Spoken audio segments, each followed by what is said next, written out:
Hey folks, my name is Jürgen, aka Nerd and Proud of It, and Destiny has brought you to my channel today, so we can talk about what's going on with some of these reserved list cards.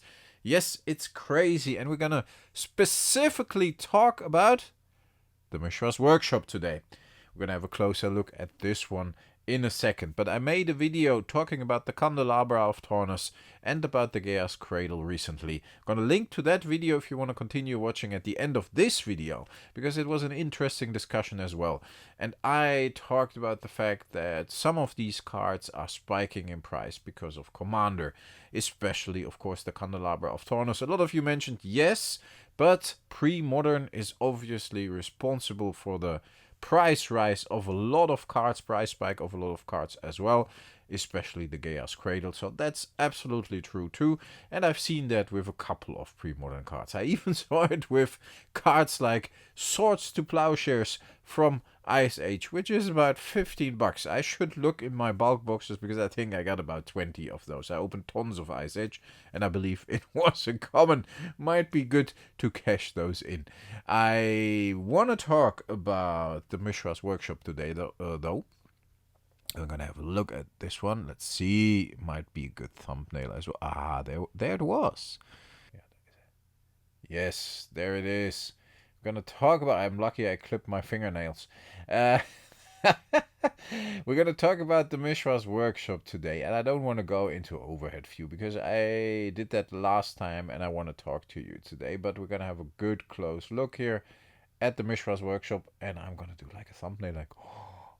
Oh, where am I? Where am I? Might be a good thumbnail. I don't know. Might be shitty as well. Yes, I don't know what's up with my camera, but I had to cut out a little bit here because it didn't focus correctly. I had to cut out a little bit here and there actually because it didn't focus correctly. But I talked to a friend of mine, and we were talking about the Candelabra of Taurus, and I was like, yeah, seems like it's a wanted Commander card because it's been going up. I'm lucky I got one for my Antiquities set, and he said, yeah, wanted to get one as well, but didn't have the time. But I'm lucky I got a Mishra's Workshop. And I was like, oh, okay. Yeah, it's an expensive card. I got the wish to complete a playset as well. Still have that wish. Probably won't happen with the prices now. Praise the prices now.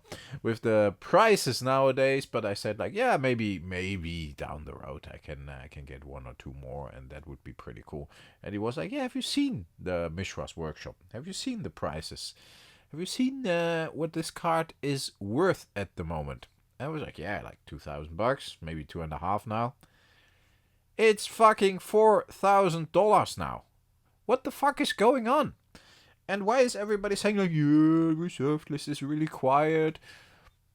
I know it's not like the Mox is going up, but the Workshop is a fantastic card, and in Command that is not used in Premodern, folks, like the Gaea's Cradle, because it's from Antiquities, and that's not allowed in Premodern. Same as the Candelabra of Taurus, so that clearly has to be Commander, or Old School, of course, which is pretty cool as well.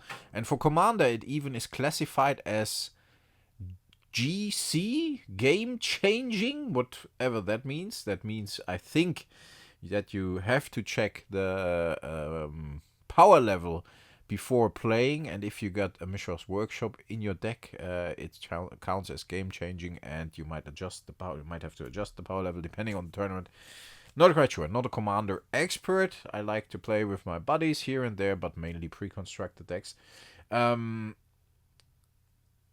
This card now, for whatever reason, and nobody's talking about it, is $4,000. The same as the Candelabra of Taurus, who's going towards $3,000. And that's for a copy like this, which is kind of like, yeah, we saw it close in the beginning, kind of good. You know, it's a little bit rough around the edges. You see this on top of the card here, and it's not near mint, but it's not heavy played neither, and it's not inked, so it's a good card. It's an honest card. $4,000. What the fuck is going on? I mean, I don't want to get rid of it. I don't want to hype it. I got it for my Antiquities set, and I'm happy about it. But I think there's more going on than we. I think there's more going on than we think. Two things in one sentence. There might be more going on than we think. Let's rephrase this a little bit so it sounds a little bit better, and that's okay.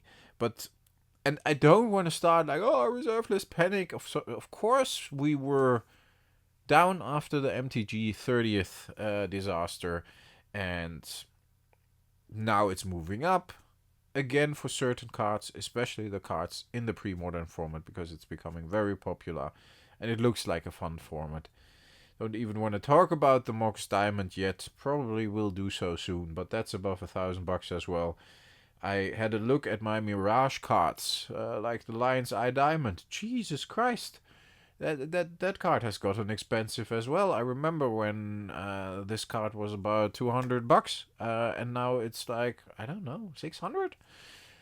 There's something going on, and obviously it depends on the format that is popular. It's either Commander, Premodern, Old School. I get it, but I don't believe that's all, because some of these cards, I mean, cards like the workshop, there are only like 31,000 available. Same as for Candelabra. I think I said 21,700, but that's Arabian Nights. Antiquities, the highest rarity, the U1s are like 31,000, I think. 31,200, I'm not sure. Around 31,000 copies, which isn't a lot, but still.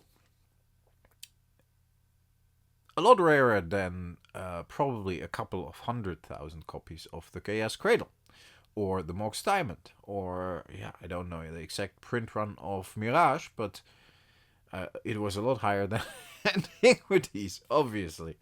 So, there's something going on, and I'm not quite able to put my finger on it yet, but if you look around, the other content creators are a little bit quiet, except for maybe the Moxman, about this. Maybe because nobody's talking about vintage anymore. Maybe nobody's talking about the reserve list anymore. Nobody cares. Because out of the 100 comments on my last video, there were 2 people that said, oh, abolish the reserve list. Back in the day, it was like 50-50. But if you have collector boxes for $2,000, or I think the Lord of the Rings collector box even went up to 4,000 or 5,000. I'm not sure. What is $4,000 for this one? I mean, would you rather have a collector box, or 2-3 collector boxes, or a Mishra's Workshop, a card that is on the reserve list and is not coming back? Personally, I would prefer the Workshop. A lot of you might prefer the collector boxes, which is fair. Everybody likes different things.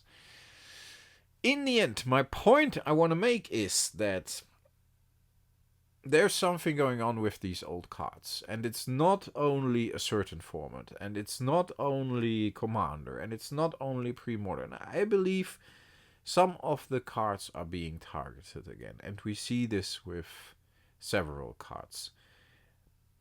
Some cards are disappearing from the market again, and of course, the playability is a big issue here. That's why these cards are so expensive in the first place. Because of the playability, the high playability, and the fact that they are on the reserved list. But still, I believe it's kind of moving a little bit towards the collector's corner as well. There are people that are buying these, and it's not only players. If it's players, fine. If it's collectors, it's fine. You know, I think certain cards should hold value. A lot of people hate me for it, but I think that's part of the ecosystem. The Magic the Gathering ecosystem is built on cards having value, and Wizards of the Coast wants card to have value. Some of the reserve list cards have a little bit more value than some of the modern cards. But even cards like the Chromox, because of Premodern, is, about $200. Which is weird, because you can buy the 30th anniversary countdown for about $250, and there are a lot of other cards in there as well. So might be even a foil Chromox in there. But hey, a little hint from my end.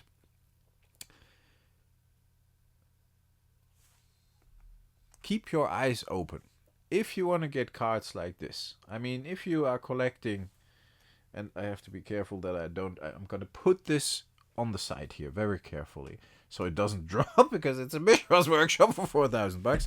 But if you want to collect a set like Antiquities here, can you see it a little bit? Again, I don't want to go into the overhead view now, because we talk face to face today. If you want to get a set like Antiquities, this is a card you can't get around. These old sets are not only fantastic when it comes to playability for some of the cards, but fantastic when it comes to artwork as well. And even then, you even can upgrade it by buying an artist proof or whatever. This, of course, as you can see, oh, it's on the other side as well, is an artist proof of the Ornithopter of Amy Weber. I really, really like this one. So, folks,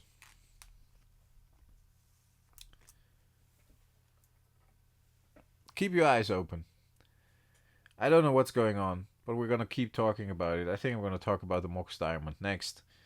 Just have a look at some of these cards. Even some cards from Ice Age that are like 50 bucks. I mean, not even on the reserved list, but that's of pre-modern.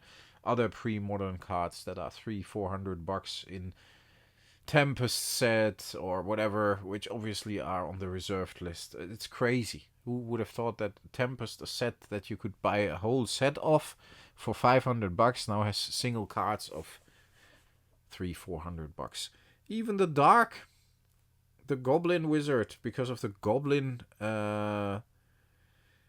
pre-constructed deck, the Goblin Comander deck, Secret Lair, is spiking up to 200 bucks. It's weird. People have confidence again in Magic the Gathering because people forget about the 30th anniversary disaster. People think, okay, we kind of lived through this. We kind of survived this, and Wizards is not going to make that mistake again. I think we all can agree on that.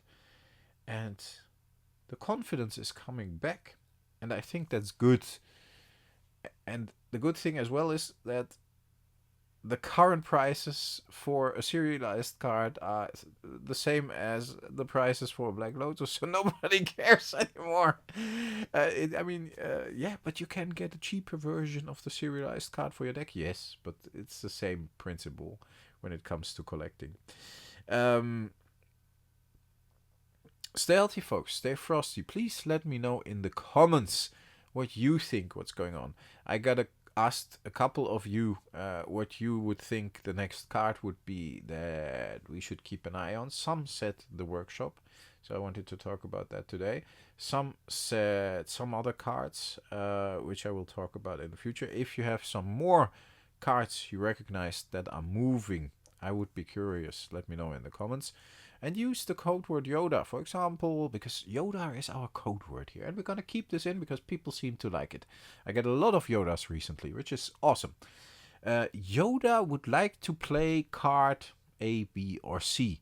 And then I know, hey, you watched it until the end because you used the code word Yoda and you included the card you think that will be going up or will be affected by the current movement of the market. And there is movement. And we can all be very secretive about it or whatever, but it's definitely happening. So keep your eyes open.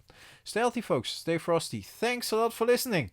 I will talk to you next time. Stay tuned for the video about the candelabra and the Gaea's Cradle. Might be interesting for you. Bye, folks.